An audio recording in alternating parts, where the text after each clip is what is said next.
नमस्कार दोस्तों, मैं रजत रेस एकेडमी से आप लोगों के बीच में जीएस की एक इम्पॉर्टेंट क्लास लेके आया हूँ। हम लोगों ने क्या किया है कि हिस्ट्री में आप लोगों ने जीएस में कई सारे क्वेश्चन पढ़े होंगे। आज मैं आप लोगों के बीच में मध्यकालीन भारत के इतिहास के बारे में, शुरुआत कैसी होती है, सबसे पहले भारत में कौन आया, इसकी शुरुआत कैसी हुई, इसके बारे में आप लोगों को थोड़ी सी जानकारी दूंगा। ठीक है, बात करते हैं। सबसे पहले अगर बात करें तो हमारे यहाँ मध्यकालीन जो भारत की शुरुआत होती है वो कहाँ से होती है बेटा? तुर्कों के आक्रमण से।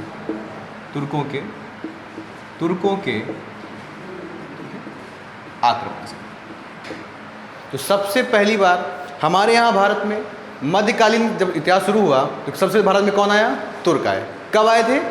1000 से 1000 ईस्वी में आए और 1200 ईस्वी तक रहे। ठीक है, 1200 ईस्वी तक रहे। ठीक है, तो ये जो तुर्क हमारे यहाँ आए थे, सबसे पहले इनके साथ में कौन आया? हम लोग तुर्कों की बात करते हैं तो तुर्कों की जो शुरुआत होती है वो कहाँ से होती है बेटा? सुबुक्तगीन से। किससे होती है? सुबुक्तगीन से। ठीक है, सुबुक्तगीन से होती है। अब सुबुक्तगीन जब हमारे यहाँ आ गए तब इन्हीं का जो बेटा था, क्या नाम था उसका? महमूद गजनवी। ठीक है, हम लोग क्या करते हैं कि तुर्कों के आक्रमण के बारे में सिर्फ महमूद गजनवी के बारे में ही पढ़ते हैं, उसके आगे कुछ नहीं पढ़ते हैं। लेकिन शुरुआत की बात की जाए तो हम लोगों को उसका बेसिक पता होना चाहिए। तो सुबुक्तगीन से शुरू होता है। सुबुक्तगीन के बेटे कौन होता है? महमूद गजनवी। ठीक है, ठीक है, महमूद गजनवी। इसके बाद में बेटा कौन आता है? मोहम्मद गौरी। ठीक है, मोहम्मद गौरी। ठीक है, तो तुर्कों के आक्रमण में 1200 ईस्वी तक होता है। सुबुक्तगीन आते हैं, महमूद गजनवी आता है और मोहम्मद गौरी आता है। ठीक है, अब बेटा बात करते हैं सबके बारे में। इन्होंने क्या किया? महमूद गजनवी ने क्या किया? मोहम्मद गौरी ने क्या किया? महमूद गजनवी का इतिहास में बड़ा नाम फेमस रहा है। क्यों फेमस रहा होगा? महमूद गजनवी ने क्या किया कि भारत में 17 बार, कितनी बार बेटा? 17 बार आक्रमण किया। ठीक है, 17 बार आक्रमण किया। कहाँ पे क्या हो गया? महमूद गजनवी ने 17 बार आक्रमण किया भारत में। ये भारत को लूटने के इरादे में आया था। ठीक है, 17 बार आक्रमण कर दिया। कहा जाता है भारत को सोने की चिड़िया कहा जाता है। भारत में किसी भी चीज़ के धन की कोई कमी नहीं थी। ये जो व्यक्ति था इसके मन में इसी चीज़ का लालच आ गया और उसने क्या किया? 17 बार गुजरात का, क्या था? गुजरात का सोमनाथ मंदिर।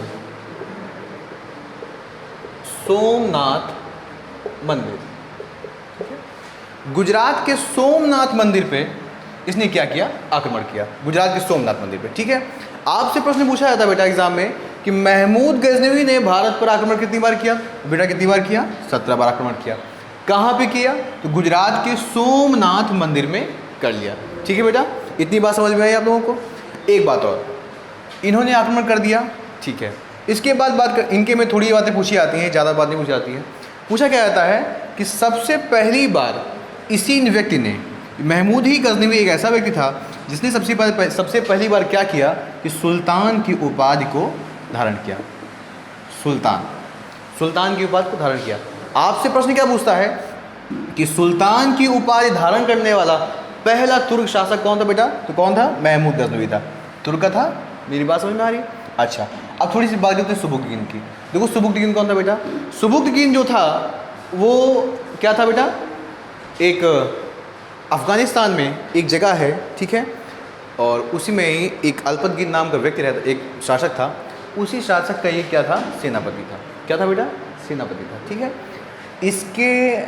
ये इतना योग्य पुरुष था कि इसकी योग्यता को दे करके वहाँ के शासक ने क्या किया कि इसको राज्यपाल की पोस्ट दे दी, राज्यपाल की जगह दे दी। जब अल्पतगीन की मृत्यु हो गई तो उस मृत्यु के बाद में क्या किया कि इसने उनकी जगह ले ली। ठीक है, इसने अपने साम्राज्य, सुबुक्तगीन ने क्या किया कि अपने साम्राज्य का विस्तार कर दिया और अपने साम्राज्य का विस्तार करने के बाद में उसकी जगह किसने ली बेटा? महमूद गजनवी ने ली। ठीक है, मेरी बात समझ में आ रही है आप लोगों को? ठीक है, तो महमूद गजनवी ने क्या किया कि साम्राज्य का विस्तार किया और पूरे ही भारत में क्या किया कि इसका विस्तार कर लिया। अच्छा, मैं बात करता हूँ, हम लोग दिल्ली सल्तनत के बारे में जानते हैं। इस सबसे पहली बार अगर तुर्कों के आक्रमण की बात करें तो तुर्कों के आक्रमण के बाद में सबसे पहली बार दिल्ली में जिसने जो शासन किया, किसने किया था बेटा? महमूद गजनवी ने किया था। ठीक है, तो महमूद गजनवी से ये आपके प्रश्न बन जाते हैं। और भी कई सारे प्रश्न हैं, मैं आपको क्लासेस के अनुसार बताता रहूँगा। ठीक है, आज थोड़ा ठीक है। इसके बाद मैं अगर बात करूँ आगे तो महमूद गौरी की, मोहम्मद गौरी की। तो बेटा मोहम्मद गौरी कौन था? मोहम्मद गौरी का आप पहले बात करते हैं मोहम्मद गौरी का नाम क्या था। ठीक है, तो मोहम्मद गौरी का बेटा क्या नाम था? मोहम्मद गौरी का नाम था सिहाबुद्दीन उर्फ मोइजुद्दीन। ठीक है, मोहम्मद गौरी क्या नाम था बेटा? सिहाबुद्दीन उर्फ मोइजुद्दीन। ठीक है, मोहम्मद गौरी। ये क्या था कि इसको कहा था कि ये भारत में मुसलमानों का जो मुसलमानी साम्राज्य होता है उसका वास्तविक संस्थापक अगर किसी को कहा जाए तो किसको कहेंगे बेटा? मोहम्मद गौरी को। ठीक है, मोहम्मद गौरी को।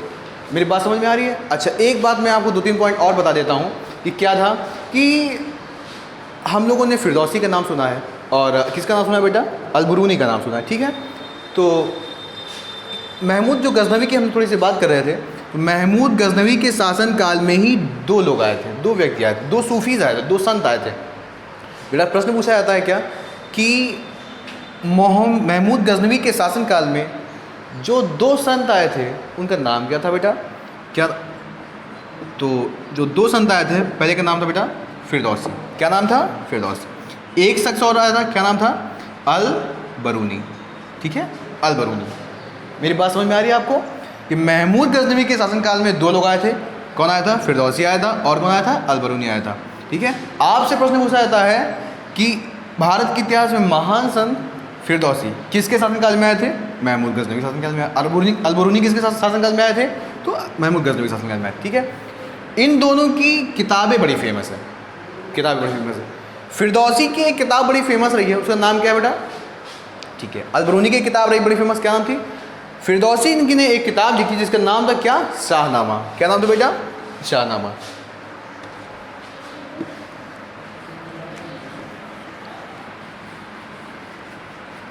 फिरदौसी की एक किताब रही जिसका नाम था शाहनामा, बहुत फेमस रही। आपसे पूछा जाता है कि फिरदौसी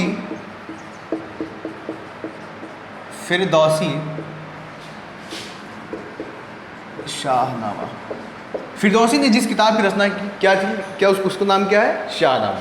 ठीक है, उसी तरीके से बात इन्हीं के शासनकाल में जो थे अल बरूनी, तो अल बरूनी ने किस किताब की रचना की थी बेटा? अल बरूनी ने लिखा था किताब उल हिंद। क्या लिखी थी? अल बरूनी ने एक किताब की रचना की जिसका क्या नाम था? किताब उल हिंद। ठीक है, किताब उल हिंद की रचना किसने की थी? अल बरूनी की थी। तो बेटा ये बात हो गई महमूद गजनवी की। ठीक है, महमूद गजनवी का मैं आपको फिर से बता देता हूँ कि महमूद गजनवी पहला ऐसा व्यक्ति था जिसने सुल्तान की उपाधि धारण की थी। उसने भारत में 17 बार आक्रमण किया। कहाँ पे किया? गुजरात के सोमनाथ मंदिर में बेटा। ठीक है, याद रखिएगा, गुजरात के सोमनाथ मंदिर में 17 बार आक्रमण किया। ठीक है, ये किसका बेटा था? किसका पुत्र था? सुबुक्तगीन का पुत्र था। ठीक है, मेरी बात याद रखिएगा। इसके शासनकाल में कौन से 2 संत आए थे? फिरदौसी आया था और कौन आया था बेटा? अल बरूनी आया था। 2 व्यक्ति आए थे, फिरदौसी और अल बरूनी। फिरदौसी ने एक रचना की थी, उसका क्या नाम था? शाहनामा था। अल बरूनी ने एक किताब की रचना की जिसका क्या नाम था? किताब उल हिंद। ठीक है, तो ये सारे प्रश्न क्या हैं कि आपके एग्जाम में कई बार रिपीटेड पूछे हैं, बार बार करके आते रहते हैं। ठीक है, तो अब बात करते हैं मोहम्मद गौरी की। ठीक है, तो ये बात हो गई महमूद गजनवी की, महमूद गौरी की। अभी मैंने आप लोगों को मोहम्मद गौरी का नाम बताया।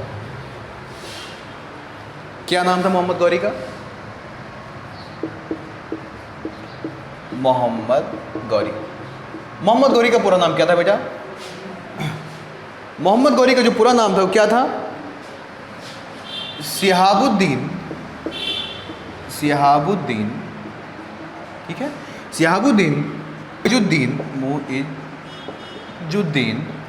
मोहम्मद गौरी। ठीक है, मोहम्मद गौरी, सिहाबुद्दीन मोइजुद्दीन मोहम्मद गौरी पूरा नाम था। ठीक है बेटा, इसकी बात करते हैं।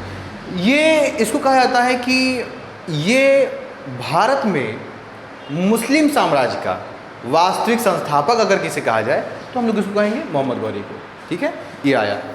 ठीक है, तो ये भारत में जब आ गया तो इसने कई सारे आक्रमण किए। ये था कौन? हमने अभी आपसे बताया था महमूद गजनवी के बारे में। महमूद गजनवी ने क्या किया था कि अपने साम्राज्य का बहुत सारा विस्तार किया। ठीक है, और बहुत सारा विस्तार जब किया तो कई सारे छोटे छोटे कस्बे हुआ करते थे। उसी कस्बे में से एक पहाड़ी क्षेत्र हुआ करता था और उसी पहाड़ी क्षेत्र का ये क्या किया, शासक था मोहम्मद गौरी। ठीक है, तो महमूद गजनवी के शासनकाल में ही एक छोटा सा 12वीं शताब्दी में एक पहाड़ी क्षेत्र था जिसका शासक कौन था, मोहम्मद गौरी।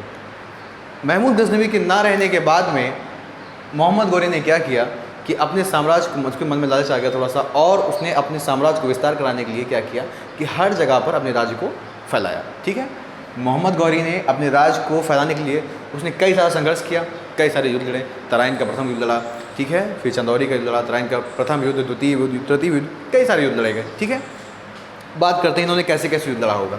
ठीक है, तो प्रश्न आपसे मोहम्मद गौरी के बारे में भाई सब लोग जानते हैं कि सबसे ज़्यादा जो फेमस क्वेश्चन रहा है क्या, तराइन का प्रथम युद्ध। ठीक है, तो तराइन का प्रथम युद्ध। ठीक है, तो बेटा तराइन का जो प्रथम युद्ध रहा कब रहा, उसकी डेट बहुत इंपॉर्टेंट रही। तराइन का प्रथम युद्ध 1191। तो तराइन का जो प्रथम युद्ध रहा वो 1191 में रहा। किसके किसके बीच में हुआ, पृथ्वीराज चौहान। ये जो पृथ्वीराज चौहान थे कौन से नंबर थे, तृतीय। पृथ्वीराज चौहान तृतीय और मोहम्मद गौरी। ठीक है, तो तराइन का जो प्रथम युद्ध हुआ 1191 में किसके किसके बीच में हुआ, पृथ्वीराज चौहान तृतीय और मोहम्मद गौरी के बीच में हुआ। ठीक है, इस युद्ध में क्या हुआ कि ये नए आए थे मोहम्मद गौरी, ये इन्होंने क्या करना था, इनको क्या करना था कि अपने राज्य का विस्तार करना था, इनको थोड़ा सा और डेवलप करना था। इतनी अच्छी सेना थी नहीं इनके पास में। तो ये क्या हुआ कि पृथ्वीराज चौहान से जोश में युद्ध लड़ने तो आ गए, लेकिन क्या हुआ कि इस युद्ध में इनकी हार हो गई। हार होने के बाद में आधी सेना इनकी खत्म हो गई। तो ये क्या किए, यहाँ से चले गए। चले आने के बाद में भाई पृथ्वीराज चौहान ने इनको हरा दिया, तो ये यहाँ से गए चले। समय बीता, 1 वर्ष तक संघर्ष किया इन्होंने। 1 वर्ष के बाद इन्होंने दोबारा सेना बनाई। ठीक है, दोबारा सेना बनाने के बाद में 1192 में दोबारा फिर आए। कौन आया, मोहम्मद गौरी दोबारा आए। दोबारा आने के बाद इन्होंने पृथ्वीराज चौहान को फिर ललकारा। पृथ्वीराज चौहान को फिर ललकारा कि आपने मुझे पहले युद्ध में तो हरा दिया था, अब दूसरे युद्ध में आके देखते हैं कौन जीतता है। तो 1192 में मोहम्मद गौरी दोबारा फिर आया, पृथ्वीराज चौहान को ललकारा और तराइन के युद्ध के लिए आमंत्रित किया। तराइन का द्वितीय युद्ध के लिए आमंत्रित कर दिया, द्वितीय युद्ध आमंत्रित कर दिया। ठीक है, तो अब आपसे प्रश्न पूछेगा कि तराइन का द्वितीय युद्ध कब हुआ बेटा, तो 1192 में। किसके किसके बीच में हुआ, मोहम्मद गौरी और पृथ्वीराज चौहान। अब ये पूरी व्यवस्था करके आए थे, हर तरीके से तैयार होकर आए थे। पहला जो युद्ध हुआ था, पहले युद्ध में तो पृथ्वीराज चौहान ने मोहम्मद गौरी को हरा दिया, लेकिन जब दोबारा ये तैयार होकर आए तो अब इनका पलड़ा थोड़ा सा भारी था। तो अब इन्होंने क्या किया कि पृथ्वीराज चौहान को हरा दिया और तराइन के द्वितीय युद्ध में मोहम्मद गौरी की विजय हो गई। मोहम्मद गौरी की विजय हो गई। अब विजय होने के बाद में इन्होंने किसने क्या किया कि घमंड आ गया, गुरूर आ गया, अपने राज्य को और विस्तार करने का प्रयास किया। इसके बाद में 2 युद्ध देखिए फेमस रहे हैं। ठीक है, इसके बाद मोहम्मद गौरी के और भी युद्ध होते हैं। एक युद्ध बड़ा फेमस रहा, कौन सा, चंद्रावर का। चंद्रावर का जो वॉर हुआ कब हुआ था बेटा, 1194 में। तो 1192 में तराइन का द्वितीय युद्ध जीतने के बाद में 1194 में गौरी का क्या हुआ कि चंद्रावर का एक युद्ध हो गया। चंद्रावर का युद्ध हो गया। ठीक है बेटा, चंद्रावर का युद्ध। ठीक है, तो आपसे प्रश्न पूछता है कि तराइन का प्रथम युद्ध कब हुआ होगा, तराइन का प्रथम युद्ध। ठीक है, तो 1191 में। तराइन का द्वितीय युद्ध कब हुआ होगा, 1192 में। चंद्रावर का युद्ध कब हुआ, 1194 में। ये तीनों ही डेटें एग्जाम में बहुत पूछी जाती हैं। ठीक है, तराइन का प्रथम युद्ध किसके किसके बीच में हुआ था बेटा, पृथ्वीराज चौहान और मोहम्मद गौरी के बीच में। इस युद्ध में किसकी जीत हुई? पृथ्वीराज चौहान की जीत हुई। हार किसकी हुई? मोहम्मद गौरी की। दोबारा युद्ध कब हुआ? 1192 में। दोबारा जब 1192 में युद्ध हुआ तब किसकी विजय हुई? मोहम्मद गौरी की हुई। ठीक है, ये बातें कुछ ऐसी हैं जो एग्ज़ाम में पूछी जाती हैं, रिपीट रहता है, याद रखिएगा। ठीक है, तो ये सारे वॉर हैं जो हमारे मध्यकालीन भारत के इतिहास से बहुत संबंधित हैं। एग्ज़ाम में बहुत पूछे जाते हैं प्रश्न, और आप लोगों ने इन सारे क्वेश्चन के बारे में जाना भी होगा। मैं आप लोगों को जितना आप लोगों ने पढ़ा है उससे और भी कुछ नया बताने का प्रयास करूँगा। कई सारी नई चीज़ें आप लोग मेरी चैनल में, मेरी क्लासेस में आपको देखने को मिलेंगी जो आपके एग्ज़ाम के लिए आपको बहुत फ़ायदेमंद होंगी। ठीक है, तो आज के लिए इतना ही रखते हैं। बाकी आपको इसके आगे के जो टॉपिक होगा मैं आपको नेक्स्ट वीडियो में शेयर करूँगा। ठीक है, तो आज के लिए थैंक यू। लेकिन एक बात और, ये क्लास अगर मेरी आप लोग अच्छी लगे, कंटिन्यूटी आप देखना चाहते हैं, तो प्लीज़ चैनल को सब्सक्राइब करिए, लाइक ज़रूर करिएगा, और मेरी क्लास कैसी लगी आप लोगों को कमेंट में ज़रूर बताइए। कमेंट बताने के बाद मैं और भी इम्प्रूव करके आपको सारी जानकारियाँ जीएस की देता रहूँगा। ठीक, थैंक यू सो मच।